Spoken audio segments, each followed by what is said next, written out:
Peace be upon you and welcome to a new episode. In the summer of 2006, a report reaches the police station from locals near the Al Mariutia Canal. They found parts of bones and pieces of a corpse. Police rush to the scene within minutes, but the horror is far from over. That same day in the Al Zomor Canal, another bag floats to the surface, filled with small, strange body parts. Then at Mbaba metro station, a third bag appears among the trash, also containing parts of a body. The bags were dumped in places far from each other, like a coded message from hell, designed so no one could connect them or realize they once belonged to a complete life. A newlywed bride, a mother-to-be. Who is the monster capable of planning all this? Turning a peaceful home into a crime scene, while hiding the truth for days, smiling at the neighbors like nothing happened. What motive could drive an ordinary person to dive this deep into evil, changing the fate of entire families forever? Before we start our story, don't forget to like and share the episode so it reaches as many people as possible, and stay tuned every Saturday, Monday, and Wednesday for a new episode. Without getting lost in too many details, let's dive straight into the depths of our story.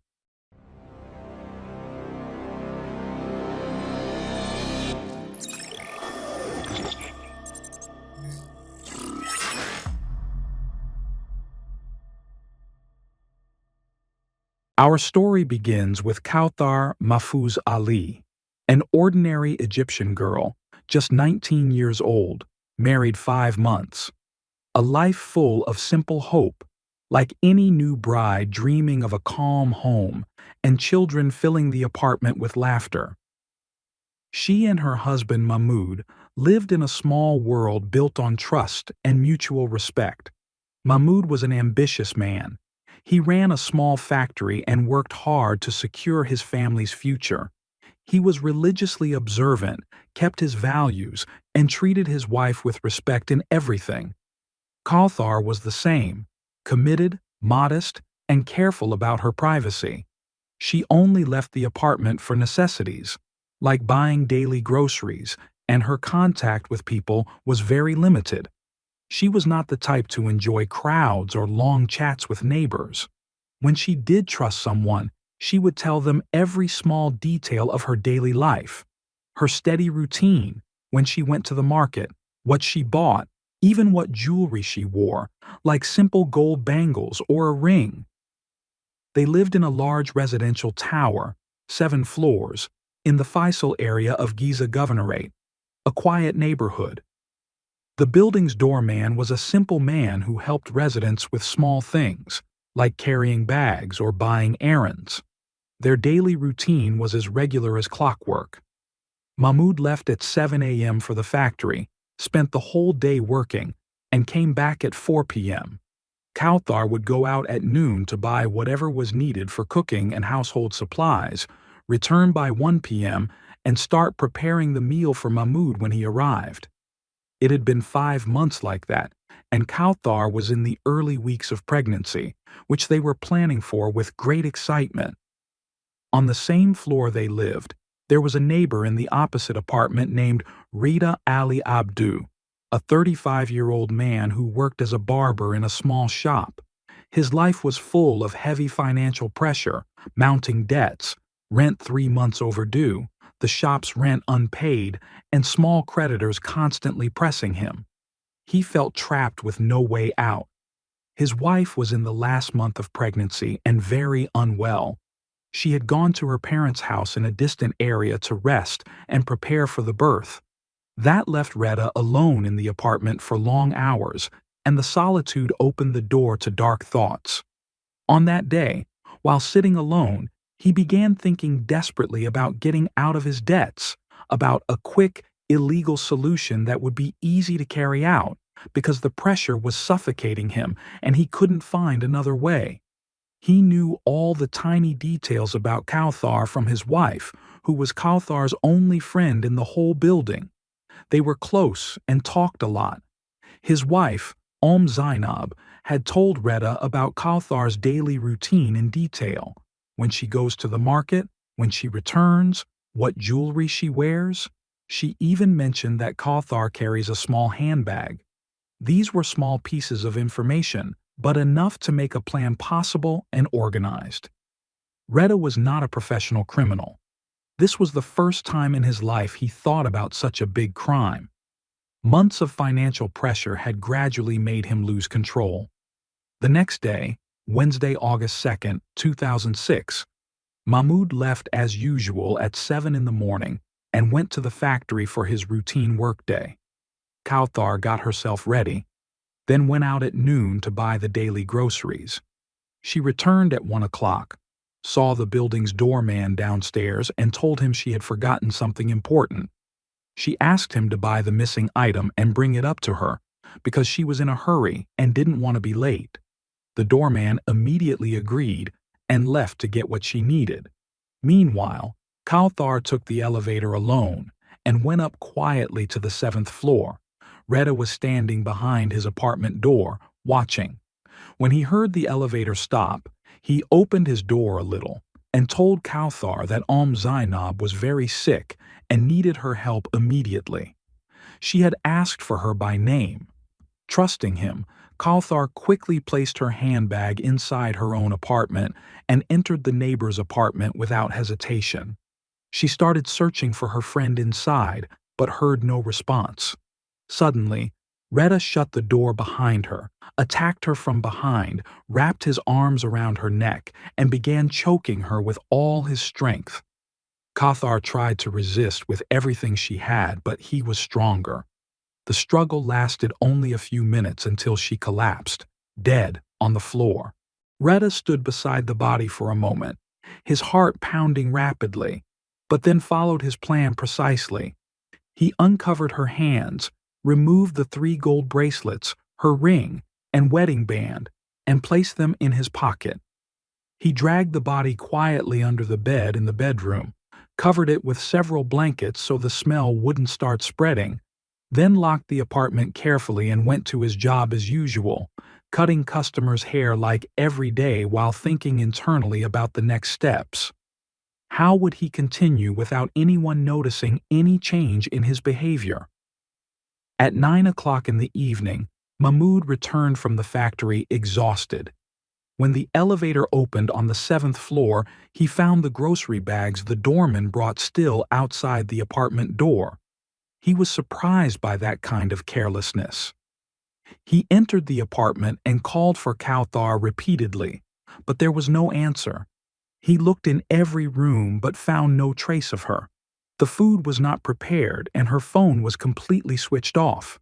He rushed downstairs and asked the doorman when he last saw Kawthar. The doorman confirmed that he saw her come back at 1 in the afternoon, but when he later went upstairs and knocked, no one answered, so he left the groceries outside. Mahmoud's anxiety continued to rise. He tried calling her many times, but the phone remained turned off. He went to each neighbor asking if they had seen Kawthar, but everyone denied seeing her. His worry grew with every minute. He tried searching on his own in nearby places she might have gone, but there was no trace. Eventually, he had to call her family. Kawthar's father answered and said they had not seen her for days. Her mother became extremely frightened. The entire family moved immediately. Her parents and siblings went to her home and helped Mahmoud search everywhere possible, but still no news. At 10 p.m., they decided to go to the police station to file an official missing person report. They described Kawthar in full detail: 19 years old, wearing niqab, dressed in a black jilbab, carrying a small handbag. The police filed the report, but said they had to wait 48 hours before beginning an official search, as the law required at that time. During that time, Reda was upstairs in his apartment. He made sure the body was well covered, then went to sleep, but the night was filled with nightmares. Images of Kawthar appeared in front of him in his sleep. The next day, Thursday, August 3rd, he woke up early and went to work as usual. He returned a bit earlier in the evening and quietly entered the apartment to execute the second step of his plan. He pulled the body out from under the bed and dragged it quickly to the bathroom. He brought a sharp knife from the kitchen and started cutting. He put some of the body parts into a clean cloth and stored them in the refrigerator so the cold would preserve them. Then he dissolved 3 large bags of salt in warm water in the bathtub and placed the rest of the body fully inside so the salt would help prevent smell and decay for a longer time. After that, he slept feeling somewhat reassured that the plan was working. On the third day, he went out early in the morning to sell part of the stolen gold in a shop far from the Faisal area. He came back around noon and paid the full 3 months of overdue rent for his apartment and even paid 5 more months in advance. Then he paid the overdue rent on his barber shop too. When he returned home again, he took the body out of the bathtub and continued the dismemberment. He removed the internal organs, cut them into very small pieces, and disposed of them into the sewer, flushing many times until everything disappeared. Exhausted from the effort, he placed the remaining parts again in the bathtub with salt to rest a bit. By the 4th day of her disappearance, the entire family was searching more desperately. Mahmoud was emotionally shattered, telling his mother that Kawthar was in her first weeks of pregnancy, which made him feel guilty for not being with her. Kawthar's mother was extremely worried. After the 48 hours required by police procedures, the official search began. Specialized teams searched everywhere nearby, and even distant places where she might be, but there was still no trace. The initial investigations focused on Mahmoud's relationship with Kawthar. They questioned him about any fights or problems, but he insisted everything was normal. Rita continued his plan that day. He cut the remaining parts into even smaller pieces, gathered what was left in 5 large, tightly sealed plastic bags, and called a friend who had a cargo van. He told him that some meat in his refrigerator had spoiled and was causing a terrible smell, and he needed help getting rid of it far away so animals could eat it. The friend agreed without suspicion. He arrived in the evening, and together they carried the 5 bags downstairs and threw them in 3 different places: Al-Zomor Canal, Al-Mariutia Canal, and Imbaba Metro Station, so the remains would be completely scattered. Retta then slept, feeling confident the body had disappeared. The next day, he traveled to check on Zainab at her family's house and sold the rest of the gold there, gifting her a small gold bracelet. On the 5th day of her disappearance, the police widened their investigation. They questioned neighbors and relatives. Police learned that Kawthar wasn't very social. She had no real friends except Zainab, who was away staying with her family because of her pregnancy. Her alibi was confirmed by her relatives, so police considered her temporarily free of suspicion. However, the lead investigator noticed something extremely strange. Retta had behaved unusually during that exact week. First, he suddenly paid 3 months of overdue rent for the apartment, plus an advance for 5 more months, even though he had been in debt for months. Second, he also paid 3 months of overdue rent for his shop and paid in advance as well, despite the shop being close to shutting down and his financial situation being very bad. All of that happened at the same time Kawthar disappeared. The investigator decided to dig deeper into Retta's background. He requested financial records and discovered that Retta had large debts, which made his sudden payments suspicious with no clear source. Retta was summoned for his first interrogation. They questioned him in detail about where he got the money. Retta claimed that a friend had repaid an old debt he owed him, a large sum of money. The answer wasn't convincing, since there was no proof. Suspicion grew stronger. The investigator requested a search warrant from the public prosecutor based on these financial irregularities and ordered daily surveillance on Retta in case he tried to suddenly travel or make any unusual purchases. Meanwhile, specialized teams continued searching for any trace of Kawthar in places she might have visited. The police received the official warrant. They entered Rada's apartment early in the morning. He opened the door hesitantly, sweating heavily and visibly nervous. Officers entered and began a meticulous search in every room. In the bathroom, they found dry bloodstains on the edges of the bathtub. In the kitchen, similar traces were found on the refrigerator. In the bedroom, they discovered a small human bone above the wardrobe, and under the bed, they found pieces of abaya clothing soaked with dried blood. All of this was undeniable evidence. Reda collapsed immediately.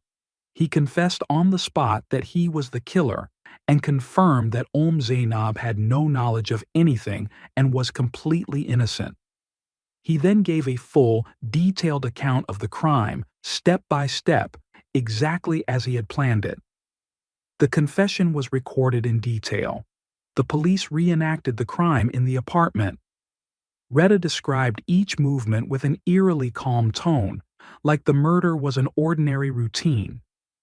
In the following days, from August 8th to August 15th, the investigation expanded extensively.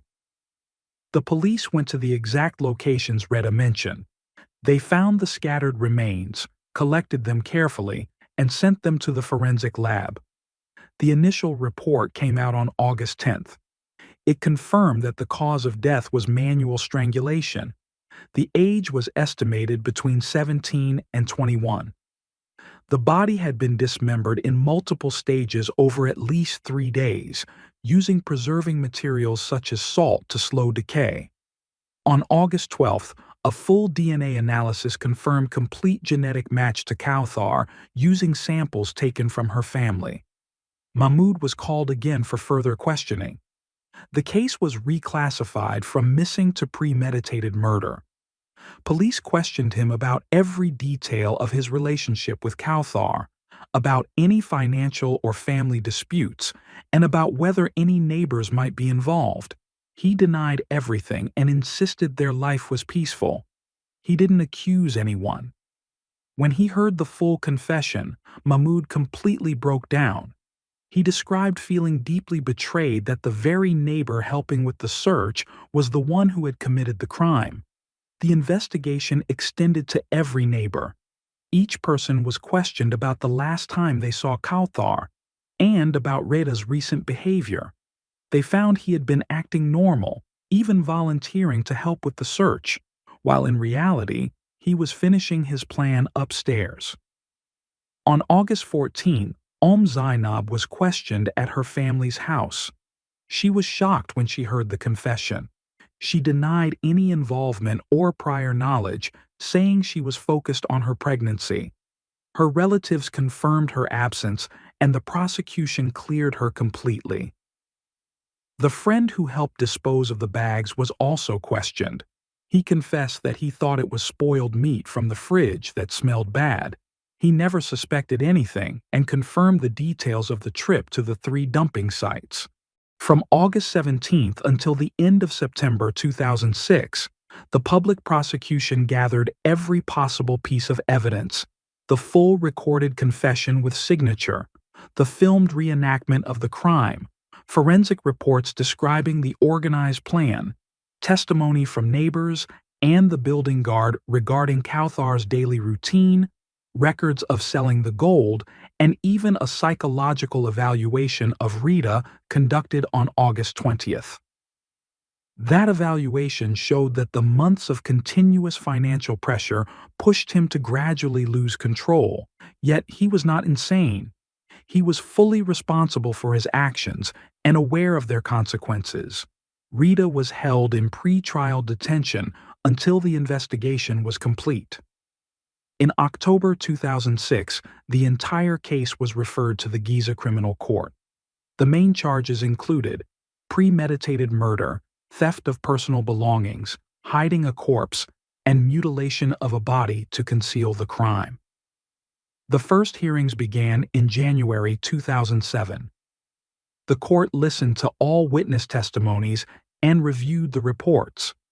In August 2007, the Grand Mufti issued his legal opinion approving execution by hanging, stating that the crime deserved the severest punishment because of the premeditation and detailed planning. The final session took place in October 2007, confirming the death sentence by hanging for Reda Ali Abdu based on all conclusive evidence. The sentence was carried out on October 31, 2007, marking the official end of a case that had shocked the public. Everyone, this case is not just about a single crime. It shows how financial pressure can turn an ordinary person into a calculating monster, the importance of being cautious with neighbors no matter how close they seem, and the power of thorough investigation that uncovers the truth despite a complex, carefully executed plan. It also reminds us of lessons: to keep our families informed about our routines, to pay attention to any sudden changes, and to look more closely at what happens around us. Kawthar Mafhouz Ali is gone, but her story remains here, a warning to everyone. Evil can be very close, yet the truth always finds its way to the light. That brings us to the end of today's episode. If this is your first time on the channel, don't forget to subscribe and turn on notifications so you don't miss anything new. Wait for me in the next episode. Goodbye.